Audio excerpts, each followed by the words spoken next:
malgré que l'on sache que le riba est interdit, on a tendance, trop souvent, à minimiser et à banaliser ce péché.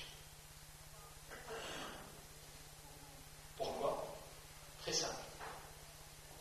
Quelqu'un qui détourne de l'argent, qui se fait attraper, il aura honte de se montrer en société. Il aura honte d'aller même à la rencontre de ses frères. Il se cache. Et même les autres le regardent un peu de travers. Quelqu'un qui vole au vu au su de tous. Pareil, les gens le regarderont comme quelqu'un de pas très fréquentable. Quelqu'un qui fait le zina et que tout le monde le sait, pareil, c'est mal vu. C'est mal vu. Mais quelqu'un qui prend le riba, qui donne le riba, c'est banal. Ça va, pas de problème particulier. En sortant de la mosquée, on discute. Ah, je viens de changer de voiture, nouveau crédit, ça va, pas de souci, là, t'avais 4 ans. Rien d'autre. Comme si on avait changé de chemise. Banalisé à l'extrême. Et pourtant, qu'est-ce que le prophète alayhi salatu wassalam dit? Le prophète alayhi salatu wassalam, il nous fait comprendre que le riba est un péché tellement grave, que tous ceux qui contribuent à une transaction de riba sont maudits. Le prophète alayhi salatu wassalam, le hadith, il est connu, le prophète, qu'est-ce qu'il dit? La'ana Rasulullah akil al-riba. Le prophète, il a maudit celui qui mange, qui consomme le riba, qui prend du riba, qui prend de l'intérêt. Mais pas seulement. Ou celui qui donne de l'intérêt aussi à manger, à consommer. Celui qui écrit la transaction ribawi, qui le met à l'écrit, lui aussi est maudit. Les deux témoins de la transaction, eux aussi ils sont maudits.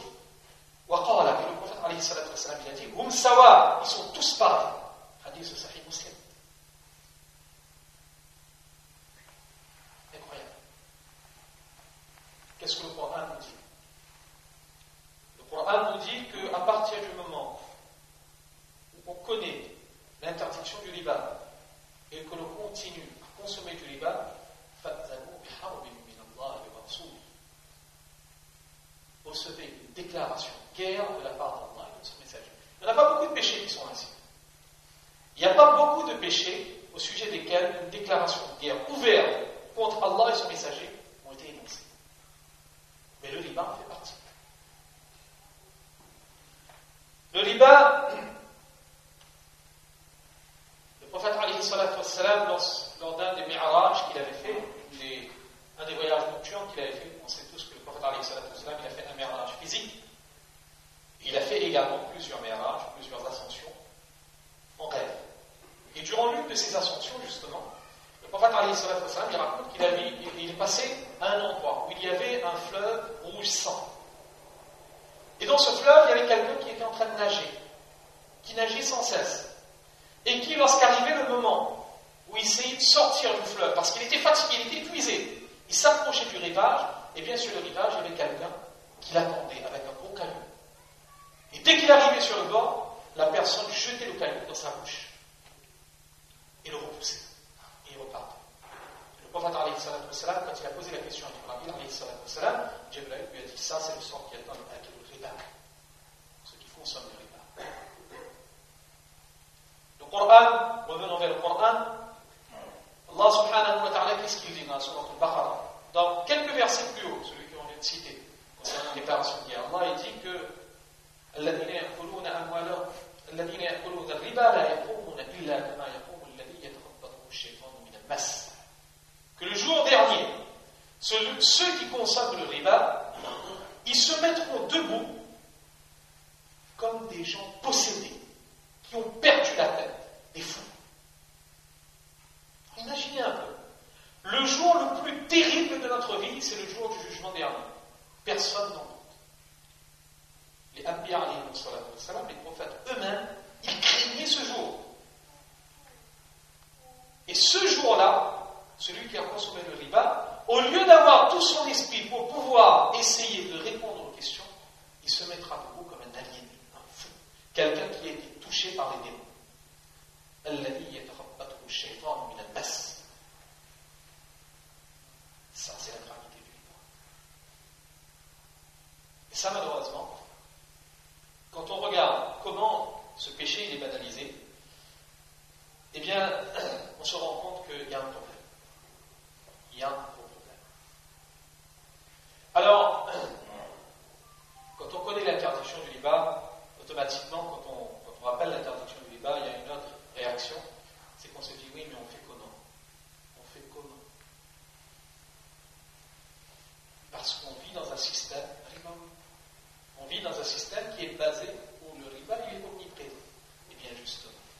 musulman qui vit dans cet environnement, il a un devoir particulièrement important.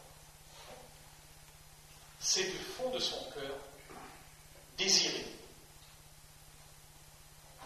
que des alternatives licites voient le jour. Qu'un système de financement alternatif, un système d'investissement alternatif qui lui permette de respecter l'interdiction du riba voit le jour. Et ceux qui sont actifs, ceux qui essaient d'agir pour le développement de la finance islamique, eh bien l'objectif c'est ça. C'est que l'on ait des transactions qui respectent les impératifs de l'islam. Alors on aura toujours des centaines de critiques, on y reviendra, sur la forme, etc. Mais le but des ulama qui s'engagent, qui se sont engagés depuis des vingtaines, trentaines d'années dans ce domaine, c'est ça. C'est faire en sorte que tous ces musulmans qui ont des besoins de financement, que ce soit pour leur entreprise, que ce soit pour leur activité, que ce soit pour les besoins quotidiens, eh bien, ils aient une source de financement halal qui soit ici. Pour justement éviter ce fléau du riba. Et quand on est conscient de ça, eh bien, on a au minimum deux devoirs. Un, c'est de faire droit constamment pour que ces démarches aboutissent. Et que pour qu'en France, on puisse un jour, le plus proche possible, bénéficier nous aussi d'un mode de financement et d'investissement qui nous permette de respecter notre éthique. C'est le cas des gens d'Occident ailleurs, en Grande-Bretagne, aux États-Unis, au Canada, ça existe. C'est pas juste un mythe, ça existe. Faisons droit pour que cela aussi voit le jour en France. Et ensuite, le jour où, Inch'Allah, on l'espère le plus proche possible, où ce genre d'opérations verront le jour ici, existeront ici. Il y a toujours le risque que ça demandera peut-être plus de risques de notre part, une prise de risque plus grande, parce que la finance islamique, c'est une finance participative, etc. Il y a plus de risques. Peut-être que ce sera moins intéressant que les crédits conventionnels. Mais ce jour-là, il ne faudra surtout pas se tromper de choix. Ce jour-là, ce n'est pas pour 100 ou 200 euros qu'on va vendre son billet.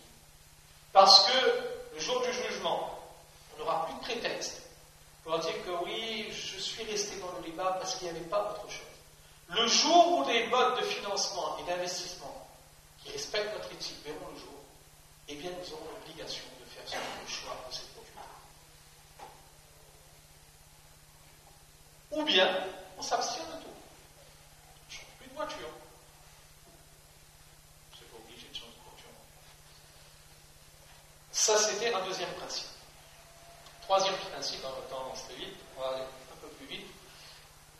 Un autre principe important, enseigné par le prophète alayhi salatu wassalam et enseigné par l'islam en général, c'est que le musulman, il doit se garder de toute attitude qui puisse entraîner de façon injustifiée des litiges dans la communauté.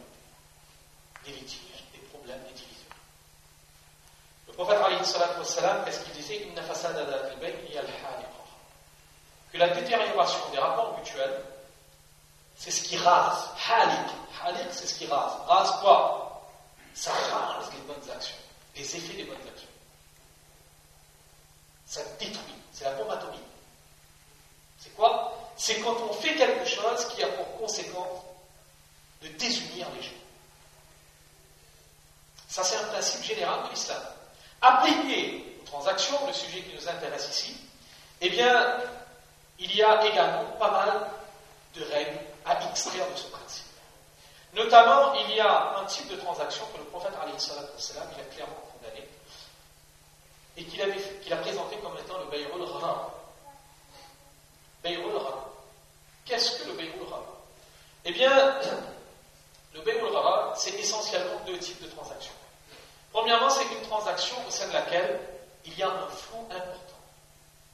Et vous savez, le flou, c'est de nature à entraîner des litiges.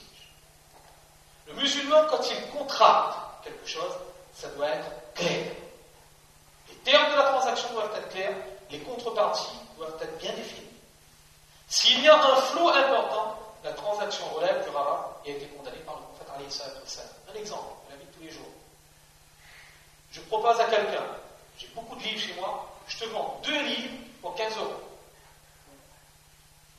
L'autre il dit, d'accord. Le seul problème, c'est que je lui dise, ouais, mais t'as pas le choix, t'as pas vraiment la possibilité de choisir, c'est moi qui te donne les 2 livres. Et pour le moment, je ne te dis pas c'est quoi les 2 livres. C'est quand on aura conclu, je vais te dire, voilà, c'est ces 2 livres. Mais bon, voilà. C'est pas permis. Pourquoi? Parce que la marchandise n'est pas définie. Pour que la marchandise soit définie, pour que la vente soit valide, il faut que la marchandise soit définie. Si on lui dit que je te vends 2 livres pour 15 euros, on lui donne aussi le choix de choisir les livres. Pour que, lorsque la transaction soit effective, la marchandise est définie. De la même façon, si le prix, là on parlait de la contrepartie de la marchandise, si le prix n'est pas défini, c'est pareil, la transaction n'est pas acceptée. N'est pas acceptée, n'est pas acceptable. Il y a un type de transaction dans le droit musulman que l'on appelle le bay' bit-taqsit, la vente à tempérament. Dans la pratique, généralement, ça consiste à ce qu'un commerçant il propose à un client une marchandise avec 2 prix, en lui disant, voilà, je te vends ce stylo, si tu le payes tout de suite, c'est 2 euros, et si tu le payes dans 1 mois, c'est 3 euros. C'est une transaction. À partir du moment où le client, il opte pour l'une des 2 options et que la transaction a lieu tout de suite, cette transaction elle est valide. C'est permis. Le client il dit, d'accord, je te l'achète à 3 euros payable dans 1 mois. C'est bon. Transaction permise. Ou bien le client il dit, allez, je le prends tout de suite, comptant 2 euros. D'accord. Transaction permise. Par contre, si le client il dit, d'accord, 2 euros aujourd'hui, 3 euros dans 1 mois, ok, je te dis ça ce soir. Transaction invalide. Parce que les 2 ils se séparent avant que la transaction ait été finalisée. Si jamais ils veulent que la transaction soit valide, il faut qu'ils refassent à nouveau l'échange de consentement le moment venu. Il a pris sa décision. Il faut que le prix soit fixé. Et c'est vrai que ça, dans la vie de tous les jours, quand on appelle parfois des artisans chez soi pour travailler, souvent, c'est vrai que l'on fixe le prix à l'avance. On dit voilà, pour réparer ce robinet, c'est tant. Mais il arrive aussi parfois, quand c'est un frère que l'on connaît, il dit tu répares ça, il fait ouais, t'inquiète, on verra. T'inquiète, on verra. Mais le problème, c'est que lui, il espère avoir 50 euros, et toi, tu espères donner 20 euros. Litige. Donc, il n'y a pas de t'inquiète, on verra. On définit un prix tout de suite, et tu commences à travailler après. C'est comme ça. Alors, ça c'est donc un premier type de béoul. Et deuxième